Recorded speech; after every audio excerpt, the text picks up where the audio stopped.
Hello everyone, আমি হোসাইন সাজ্জাদ। আজ 30শে জানুয়ারি 2025। এখন সময় 2322 আওয়ার্স। প্রথমে যদি ভিডিওর কথা বলি, ভিডিও আমার ইউনিভার্সিটি লাইফে একটা অভ্যাস ছিল। প্রতিদিন রাতে আমি ভিডিও করতাম এবং সকালে সেটা আবার ডিলিট করে ফেলতাম। লাস্ট কয়েক মাস যাবত আমি আবার সেম কাজটা করতেছি, বাট এখন থেকে চিন্তা করলাম ভিডিওগুলো আর ডিলিট করবো না, এগুলো পাবলিশ করে দিব। তো আজকের ভিডিওটা মূলত ফুড নিয়ে। আমি প্রতিদিন আসলে কি খাই বা উইকলি আমার স্ক্যাজুয়ালটা কি খাবারের, এটা। তো as a bachelor and due to my health issue, আমি মোটামুটি একটা যতটুকু সম্ভব একটা প্রপার খাবারের রুটিন মেনটেন করার চেষ্টা করি। তো রাত থেকে যদি শুরু করি, প্রতিদিন রাতে আমি 3টা জিনিস খাই। নাম্বার 1, একটা বেদানা, 1 কাপ দই, আর 1 গ্লাস ভাতের মার।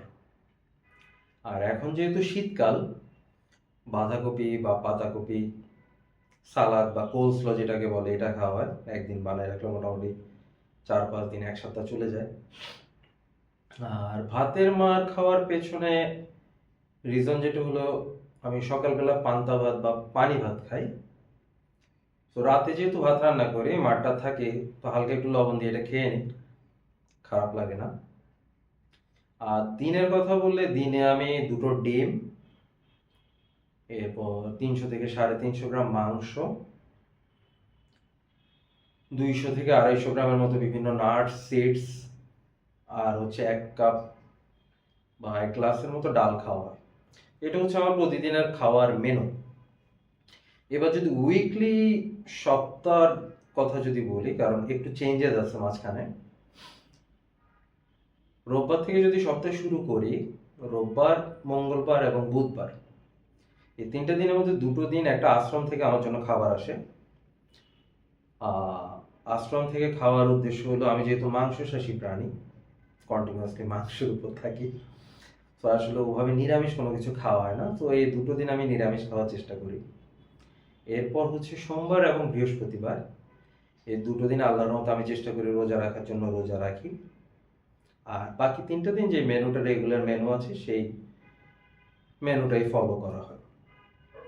আর এই রুটিনটা মেনটেন করার একটা উদ্দেশ্য বা মেনুটা রাখার উদ্দেশ্য হচ্ছে, আমি দিনে 2টো কাজ করা হয় প্রতিদিন। নাম্বার 1 হলো স্টাডি এবং রিসার্চ, আর আরেকটা হচ্ছে আমার জব। তো এই ক্ষেত্রে আসলে দেখা যায় যে এর পরবর্তীতে কি রান্না করব, কি খাবো, এই জিনিসটা আসলে টাফ। সো একটা রুটিন করা আছে, টেনশন নাই, একই জিনিস চলতে থাকে। আর বাইরের খাবারের কথা বললে, বাইরের খাবার তেমন একটা খাওয়া হয় না। এর পেছনে যদি কারণ বলি, একটা ছোট গল্প বলতে হয়। লাস্ট কয়েক মাস আগে আমার এক্সাম ছিল, সকালে একটা এবং বিকালে একটা, 10টা থেকে 5টা পর্যন্ত এক্সাম। তো সকালবেলা পরোটা চা দিয়ে মানে খেয়ে বের হয়ে গেছে, একটা পরোটা চা খেয়ে। মোটামুটি সারাদিন আর কোনো কিছু খাওয়া হয়নি। বিকালবেলা প্রচন্ড রকমের ক্ষুধা লাগছে। তো ঢাকা কলেজ থেকে বের হয়ে দেখলাম যে ওইভাবে তেমন কোনো দোকানপাট নাই। চিন্তা করলাম বাসার দিকে চলে যাই, ওইখানে কোথা থেকে খেয়ে বাসায় ঢুকে রেস্ট নিব।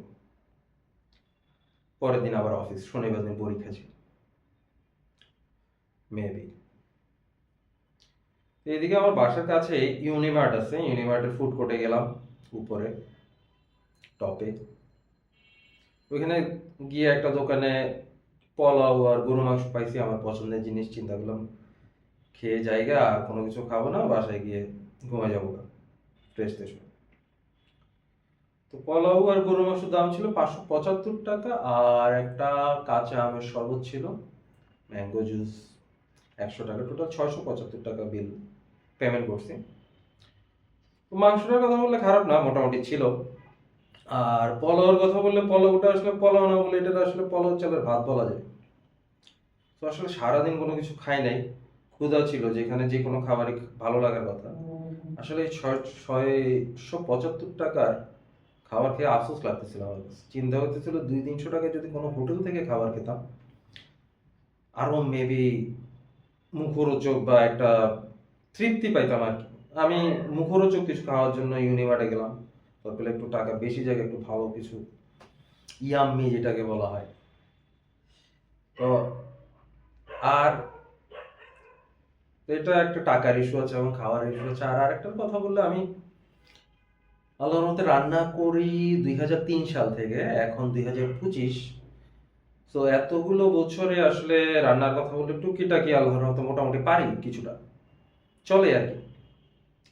বাট বাইরে খেয়ে ঠিক আসলে পোষায় না, মানে নিজে যেভাবে রান্না করি তো ওভারঅল সব কিছু মিলে ঠিক পোষায় না, যে কারণে বাইরের খাওয়াটা অ্যাভয়েড করি। তার উপর নিজে রান্না করা খাবার, ঘরে রান্না করা খাবার যে ব্যাপারটা, এটা আসলে বাইরে হেলথের কথা বললে, হাইজিনের কথা বললে, আচ্ছা হাইজিনের কথা মনে পড়লো, রিসেন্টলি আমি একটা ভিডিও দেখছিলাম, একটা রিল দেখছিলাম একটা রান্নাঘরের, একটা ডেকচির নিচে যতটুকু গাদ বা হচ্ছে মাঝে মধ্যে কিছু ফুড কোম্পানির খাবারের অ্যাড ও রান্নার অ্যাড দেখছিলাম, পাতিল, ওরা পাতিলের কথা বলে যেই পাতিল মাঝে মধ্যে কিছু দেখা যায়, তো আসলে খাওয়ার রুচিটাও আসলে থাকে না। আর বাইরের খাবারের কথা বলে 3জন মানুষের রান্না আমার অনেক পছন্দের। নাম্বার 1 হলো আমার মায়ের হাতের রান্না, নাম্বার 2 আমার বোনের রান্না, আর নাম্বার 3 এর কথা বলে আমার খালার রান্না। এবং খালার রান্নার কথা যদি বলি, আমি যখন আগে মাঝে মধ্যে পোর্ট সিটি থেকে ঢাকায় আসতাম, উনি আমার জন্য আলু ভাজি আর ডাল রান্না করতো। অনেকদিন খাওয়া হয় না এই জিনিসটা, মানে ওনার হাতে খাওয়া হয় না। তো এই আর কি। তো মোটামুটি এটা হচ্ছে আমার প্রতিদিনের মেনু এবং সপ্তাহের খাওয়ার রুটিন, যেটা অনেকটা রোবটিক বলা যায়, বাট মেনটেন করতে হয়, কিছু করার নেই। আজ এই পর্যন্তই, আশা করি আবার দেখা হবে। আল্লাহ হাফিজ।